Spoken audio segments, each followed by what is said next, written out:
Hi, my name is Ann Sermons Gillis, and I'm interviewing members and friends of Unity of Charleston. And today I am very happy to welcome Taylor Ray. Welcome, Taylor.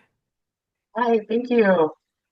Yeah, well, we're going to start at the very beginning. Where were you born? I was born in a little town outside of Charlotte, North Carolina called Mount Holly. Mount Holly, North Carolina. Correct? Okay, Yes. good. And that's kind of in a mountainous area, hilly It's in the area, Piedmont, Piedmont. technically. Okay. Yeah, it's before the All right. mountains. So now you live in the Charleston area. What brought you here? So I went to UNC Asheville for college, and I met my husband, Brian. I was a waitress, and he was a cook in a restaurant, and he wanted to come back to the Charleston area to be closer to his parents. So he brought me with him. Okay, and so where do you live now? What area? We're in Mount Pleasant. Oh, okay, good. Mount Pleasant. So tell me a little bit. Say, how long have you been married? And what's your We husband's got name? married. His name's Brian Ray. He is also a member of Unity, and we got married in 2023. Okay.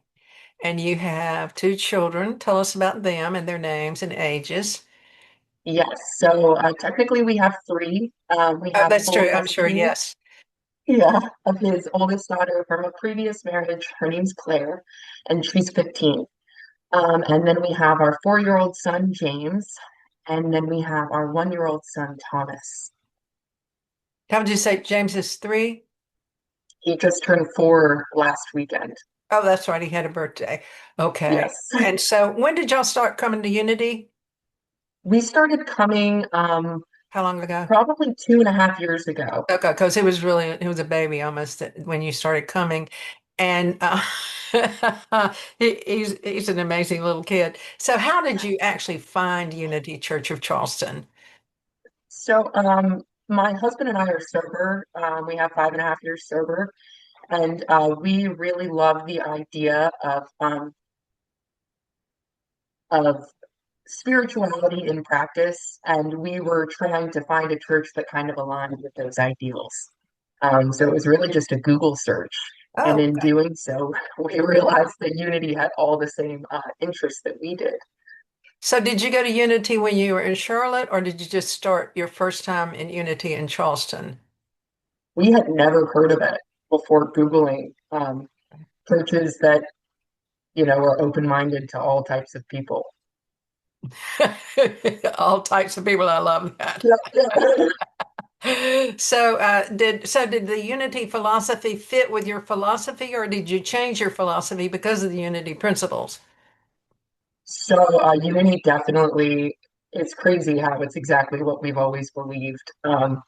My family was not religious growing up. We grew up in the Bible Belt, and as a young person, I felt very ostracized for not having the same beliefs as those around me. And my husband had a very similar experience when he was growing up as well, as a Catholic in a very Baptist area. And so when we came to Unity, and multiple times in a service, they'll say, there's many ways to the truth, and the truth comes in all forms. We were like, oh, finally, this is what we've been looking for. Oh, that's great. I don't know. I always say I don't understand how people can say that God is unconditional love, unconditional love, and then they say, but here are the conditions. You Exactly. It's know? very confusing. Yeah, it really is. Well, do you have what would you say your philosophy of life is at this point in your life? I would say my philosophy would be where there's life, there's hope. Um, I am big in my recovery community, and I see a lot of people that struggle all through life, and come to the conclusion that they're ready to change for the better at a much later point in life. And I'm really grateful it was earlier on for me. And I just hope that I can kind of dedicate my life and impart on my children that helping those who may not even seem, I don't want to say worthy of it, but you know where I'm going. Everybody deserves a second chance, I guess is where I'm going with that. Oh, great. So, yeah, hopefully we'll get a third chance and a fourth chance too. Yes.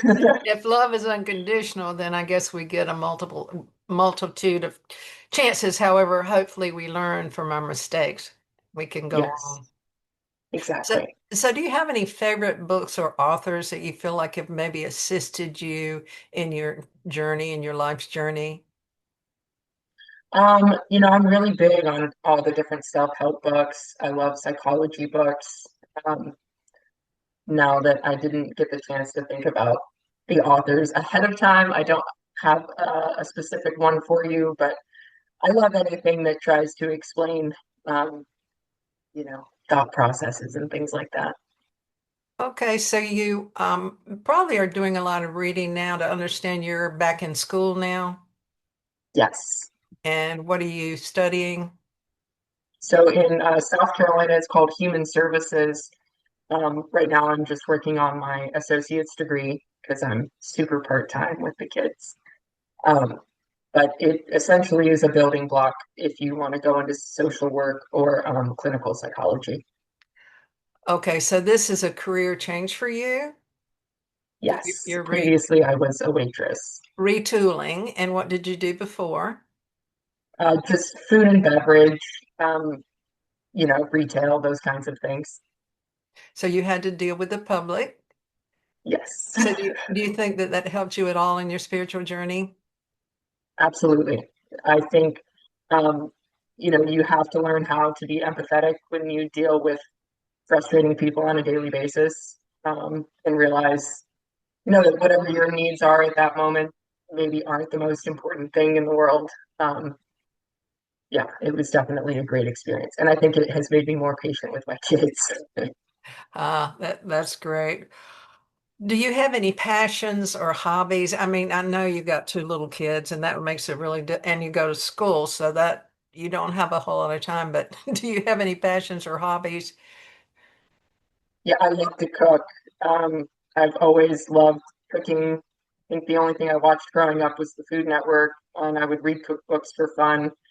And so if the kids are napping or my husband has them for any amount of time, I'm usually baking or making some elaborate dinner, stuff like that.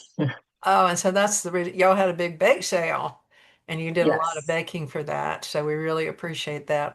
That was a wonderful event. thank Do you. you practice any spiritual? Do you have any spiritual practices? Yes, so I'm pretty big on basic prayer and meditation. I start my day with that every day, and I end my day with kind of like a recap of, what were my ideals for my behavior, and did my behavior meet those ideals? So I can go to bed with a clean slate. And I feel like that's helped to bring me closer to my God, um, because I'm more intentional.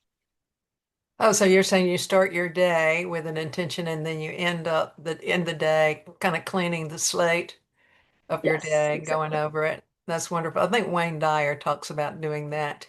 He says, that can change your life. Go over your day. And Yes, and if you find something that went wrong, then picture it going right. So that's great. exactly. Well, I really want to appreciate, thank you so much for being here with me today. And I wonder if you have any parting words, advice, or just goodbye.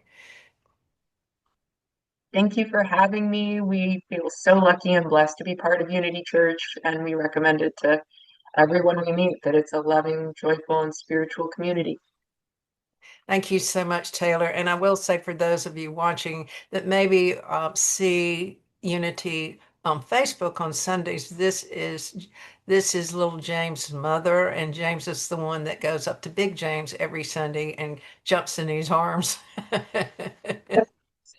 So it's Twins. yeah, so he's a great kid. And my husband remarked that when he first came, he had his head in your shoulder and he was shy. Of course, he didn't know anybody, and now he's like all over the place, just speaking to everyone, hugging everyone. He's so cute.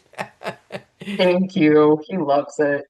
Yeah. Okay. Well, we look forward to seeing you on Sunday morning. Thank you so much. Goodbye. Thank you, Anne.